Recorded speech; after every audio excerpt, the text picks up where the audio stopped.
Doctor Babasaheb आंबेडकरांचा, doctor Babasaheb आंबेडकरांचा जिंदाबाद, जिंदाबाद, संविधान जिंदाबाद। लाइव 13 न्यूज़ HD, हर खबर सच के साथ। सतीश दादा, आज आपकी चुनावी प्रचार की चीता कैंप में शुरुआत हुई है। चीता कैंप के डेवलपमेंट को लेकर पिछले 10 सालों से क्या क्या चीज़ें आपको लगती है चीता कैंप में अधूरी रही है और किन विचारों के साथ आप मैदान में उतरे हैं? बेसिकली आप जो चीता कैंप का नाम लिए हुए, ये पुराना जनता कॉलोनी जो बीआरसी ने यहाँ पे लाके बिठा दिया। शायद बीआरसी भूल चुकी है कि चीता कैंप एक जनता कॉलोनी के नाम से भी जाना जाता है।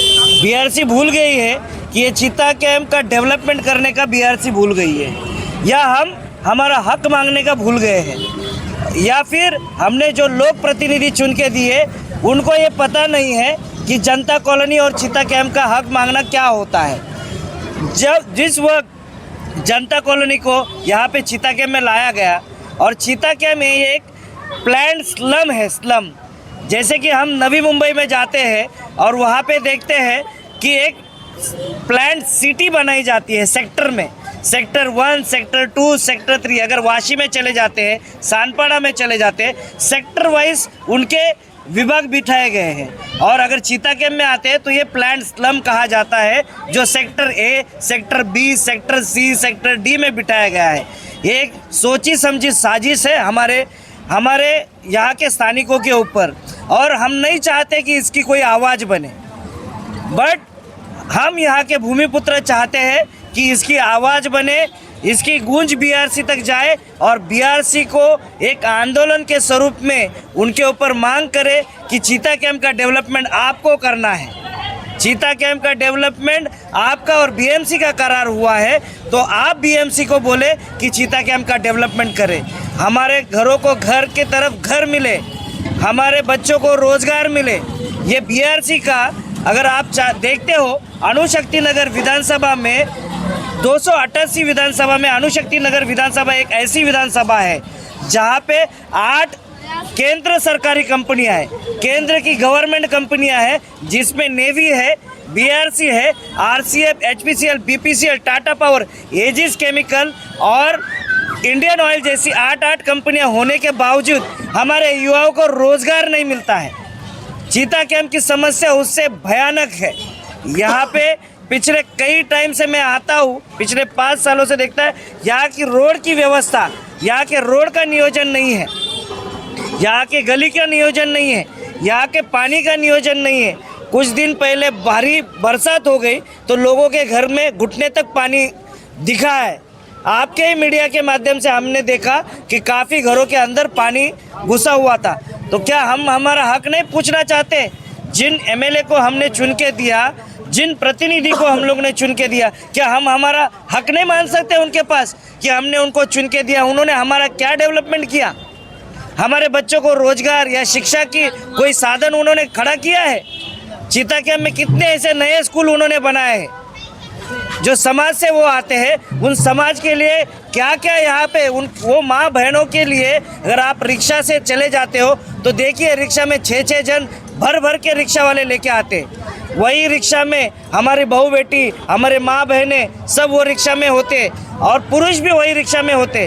क्या इनके लिए कोई अच्छी तरकीब नहीं बनाई? रोड के अच्छे साधन नहीं बने? यहाँ के कोई बसेस की साधन नहीं बने?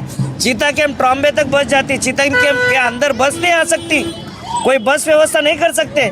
हम पूछना भूल गए। मैं आपके माध्यम से कहता हूँ कि आप पूछिए कि हमारे बच्चों की शिक्षा का क्या, हमारे आरोग्य का क्या। हमारा आरोग्य के लिए एक शताब्दी हॉस्पिटल है जहाँ पे कोई इलाज नहीं होता है। वहाँ पे वो काय के लिए बना है पता है? कि कोई केस करना है ना किसी के ऊपर, तो वार करके ले लो और चले जाओ, बताओ कि इसने मेरे ऊपर वार कर लिए और केस ठोक दो। इसके लिए एक मात्र शताब्दी हॉस्पिटल रह गया है। अगर बुखार भी आता है तो आपको साइन भेज दिया जाता है। बुखार कुछ तकलीफ होती है, हार्ट का पेशेंट होता है तो केम राजावाड़ी में चले जाओ, कस्तूरबा में चले जाओ। क्या ये व्यवस्था चाहिए हमको? हम क्या धर्म और जाति में देख रहे कि हमारे मजहब का रहेगा तो उसको चुन के लाएंगे? ये देख रहे हम लोग क्या स्थानिक उम्मीदवार आपका सोच नहीं रखता है? स्थानिक मैं आपका भाई नहीं हूँ, आपका बेटा नहीं हूँ, आपका दोस्त नहीं हूँ? क्या मैं ये चीता कैंप से वाकिफ नहीं हूँ? मैं भी आप जैसे झोपड़पट्टी इलाके से आता हूँ। मैं भी पांजरापोल की वो औलाद हूँ जो पांजरापोल में जन्म लिए हूँ। मैंने माता रमाबाई जो प्रसूति गृह है चेंबूर नाका पे, वहाँ मेरा जन्म हुआ है। मेरी माँ लोगों के घर में बर्तन मांजने का काम करती थी, उस माँ का बेटा हूँ। बीआरसी में मेरे पिताजी माली का काम करते थे, उस बाप का बेटा हूँ। आज तक हम लोग ने जो पांजरापोल में समस्या देखी, आज भी हमारी माँ बहनें वहाँ पे हंडा लेके पानी भरती है। क्या ये जो उम्मीदवार है इन्होंने कभी प्याला भर के पानी तो उठाया है क्या? आपने कभी पूछा है? आपके पास जो भी उम्मीदवार आते हैं आप उनको एक सवाल ज़रूर कीजिए, भाई साहब आपका एजुकेशन क्या है? क्या आप हमारे स्थानिक मुद्दे से वाकिफ़ है? क्या आपने वो समस्या जानी है बचपन में? आज भी मैं अगर सिराज भाई आपको दिखाऊं तो मेरे कंधे पे निशान होगा हंडा उठाने का, जो हंडे उठा उठा के हम लोग ने पानी भरा है। क्या इन्होंने वो किया है? क्या इन्होंने कभी गटर में से घुसे हैं ये लोग? हम लोग साथ में खेले हैं, हम लोग साथ में पढ़े हैं, हम लोग साथ में बड़े हुए, और अभी क्या धर्म और मजहब के नाम पे हम लोग वोट में बंटवारा करेंगे? सतीश राजगुरु जी, जिस तरीके से देखा गया है आमदार बनने के बाद लोग उस समुदाय की बात नहीं करते जो पिछड़े हैं, दलित हैं और अल्पसंख्यक समाज की ज़्यादातर लोग बात नहीं करते। क्या अगर आपको इस दफ़ा मौका मिलता है तो आप पिछड़े दलितों अल्पसंख्यकों की आवाज़ बनेंगे? बिल्कुल बनूंगा, बिकॉज मैं आता हूँ वो समुदाय से, दलित समुदाय से, और मुझे वो हक है, वो हक मुझे बाबा साहब ने दिया हुआ है। बाबा साहब अम्बेडकर के संविधान ने वो मुझे हक दिया हुआ है। ये हक मैं जताना चाहता हूँ, ये हक मैं दिखाना चाहता हूँ, मेरे समुदाय को आगे लाना चाहता हूँ। ना कि मेरा एक धर्म, ना कि मेरा एक मजहब, मैं धर्म और जाति के आगे जाके लोगों के साथ मिलके, इंसानियत के साथ मिलके काम करना चाहता हूँ। मैं आपने जो सोच रखी है दलित मुस्लिम जो एक माइनॉरिटी से आते हैं, क्या हमारे सही मामले में माइनॉरिटी का काम हुआ है? हमने एक बिल प्रेजेंट किया था जिसको नाम दिया था प्रॉफिट मोहम्मद पैगंबर बिल। वो बिल आज भी पेंडिंग है। जैसे अगर हमारे कम्युनिटी पे कोई या बाबा साहब के ऊपर कोई आँच लेके बोलता है, कोई गाली देके बोलता है, तो उसके ऊपर हम लोग एट्रोसिटी ठोक देते हैं। क्या आपके समुदाय पे कोई अगर आँच उठा के बोलता है? पिछले दफ़ा एक कोई नुपुर शर्मा नाम की लेडी थी, उन्होंने मोहम्मद पैगंबर साहब के ऊपर कमेंट पास की थी, क्या उनके ऊपर केस हुई? ऐसा कोई कानून होना चाहिए जो संत है, जो माइनॉरिटी से आते हैं, जो हबब है, जो सिख समुदाय से आते हैं, ऐसे जो माइनॉरिटी के समुदाय से आते हैं, जिनके ऊपर कोई भी कमेंट पास होती है तो उनके ऊपर ज़रूर कानूनी कार्रवाई होनी चाहिए। ऐसा कोई बिल लेके आएंगे कोई? अनुशक्ति नगर की आवाम से आप क्या अपील करेंगे? जिस तरीके से आज जोर शोर के साथ आप अपनी निशानी जो है गैस के बाटले के साथ आपने अनुशक्ति नगर विधानसभा में पैदल पदयात्रा की शुरुआत चीता कैंप में की है, जनता से क्या अपील करेंगे? मैं जनता से एक अपील करूँगा, मैं आपका भाई हूँ, मैं आपका बेटा हूँ, मैं आपका दोस्त हूँ, मैं आपका साथी हूँ। मेरा जन्म अनुशक्ति नगर में हुआ है। मैं यहाँ का स्थानिक होने के हैसियत से एक आपसे दरख्वास्त करूँगा, आपसे हक मांगूँगा कि मैं आपका बच्चा आपको लेके एक नई मोड़ पे खड़ा हूँ। मैं आपकी आवाज़ बनना चाहता हूँ। क्या आप मेरे साथ खुद अपनी आवाज़ बुलंद करने का हौसला रखते हो? आप क्या किसी का हक मांग सकते हो? अपना खुद का हक मांग सकते हो कि हमारे अनुशक्ति नगर का विकास क्यों नहीं होता है? शर्म तो उस वक्त आती है, इतनी बड़ी बड़ी कंपनियां होने के बावजूद 70% यहाँ पे स्लम है। 70% स्लम में 53 SRA पेंडिंग है। क्या हमको ये हक नहीं है हमारा हक मांगने का? हम क्यों भूल जाते हैं? ये जब भी चुनाव आते तभी हम किसी के पैसे पे भूल जाते हैं। क्या हमारे लिए जो झगड़ा करता है, मैं वही आपका भाई हूँ जो कोविड में आपके साथ खड़ा था।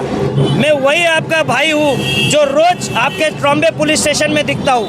मैं वही आपका साथी हूँ जो आपके साथ हॉस्पिटल में खड़ा रहता हूँ। क्या इनमें से कोई उम्मीदवार में से कोई रात को 2 बजे आपके साथ हॉस्पिटल में आया है? 4 बजे तक आपके साथ कोई पुलिस स्टेशन में खड़ा हुआ है?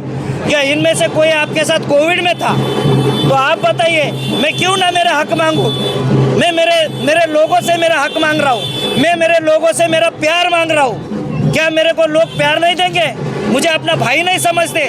चीता कैंप के आवाम मुझे बेटा नहीं समझ सकती, मेरा साथी नहीं समझ सकती। क्यों नहीं समझ सकती? समझ सकती है, लेकिन किसी के बहकावे में आके। हमने कभी पूछा है इनको, क्या आप पिछले 5 साल में चुन के गए? क्या आप चीता कैंप के आवाम पूछ नहीं सकती? हमने आपको चुन के दिया, पिछले 5 साल आप क्यों नहीं दिखे? जब भी इलेक्शन आते हैं, मेरा एक साथी पांजरापोल में बंगला ले लेता है। 4 महीने पहले कैसा पता चलता है कि यहाँ पे घर लेना चाहिए, यहाँ पे वोटिंग आईडी बनाना चाहिए? क्यों ये होता है? ये सोची समझी साजिश है। क्या एनसीपी में कोई कैंडिडेट नहीं था? एडवोकेट नीलेश भोसले कौन था? उसके ऊपर अन्याय नहीं हुआ है? यहाँ पे प्रमोद शिंदे जी थे, निमेश भोसले जी थे, अच्छे सोहेल सूबेदार जी थे। अच्छे कैंडिडेट को टाल के दूसरा भाड़े से कैंडिडेट लिया। आप किसको जिताना चाहते हो? ये तो एक सोची समझी साजिश हम लोग बोल सकते हैं। किसको जिताना चाहते हो आप? बाई जनरेशन हम इनका झंडा लेके चलेंगे। आमदार मलिक साहब, अभी सना दीदी, कल मलिक साहब का पोता, क्या हम लोग इनके ही झंडे उठा के लेके चलेंगे? सतीश भाई, एजुकेशन के ऊपर काफ़ी बहुत पीछे है ये हमारा चित्र कैंप। अगर आप यहाँ पर उम्मीदवार हैं अभी, और अगर आपको यहाँ पर मौका मिलता है आपको, तो इसके ऊपर आपने कुछ सोचा इंफ्रास्ट्रक्चर के बारे में और एजुकेशन के बारे में? जी बिल्कुल, सिर्फ चीता कैंप एजुकेशन के मामले में पीछे नहीं है, तो पूरा अणुशक्ति नगर एजुकेशन के मामले में पीछे है। हमारे बच्चों को उचित शिक्षा नहीं मिलती, इसके लिए वो एडिक्ट हो रहे, ड्रग एडिक्ट हो रहे। देखो, अगर आप ढूंढ के भी निकाले तो अणुशक्ति नगर में एक भी गवर्नमेंट का कॉलेज नहीं है। आप इंफ्रास्ट्रक्चर की बात की, अच्छा मुद्दा आपने प्रेजेंट किया है। मैंने जितने भी लोगों से बात की, मुझे एक पत्रकार ने पूछा था, आपके पास जगह कहाँ है इंफ्रास्ट्रक्चर के लिए? जगह तो इन्होंने बेच के खा ली। मैंने कहा, चिल्ड्रन होम एड सोसाइटी की जो जगह है, 55 एकड़ की जगह पे एनक्रोचमेंट हुआ है, क्या वो जगह खाली नहीं हो सकती? वहाँ पे कोई इंजीनियरिंग गवर्नमेंट का कॉलेज नहीं बन सकता? शताब्दी की इतनी बड़ी जगह है, वहाँ पे एनक्रोचमेंट है। हॉस्पिटल के साथ साथ वहाँ पे मेडिकल कॉलेज नहीं बन सकता? ये हो सकता है, बट हम करना नहीं चाहते, और ना ही चीता कैंप और अणुशक्ति नगर की आवाम ये पूछना चाहती है। मैं आपकी आपके आवाम का आवाज़ बनना चाहता हूँ। क्या आप मुझे आपका भाई, आपका साथी, आपका दोस्त नहीं मानोगे? चीता कैंप के लोग मुझे नहीं एक्सेप्ट करेंगे। मैं चाहता हूँ कि मैं मेरे भाइयों के साथ काम करूँ, चाहे जीतूँ चाहे हारूँ, मैं आपके साथ रहने वाला हूँ। धन्यवाद।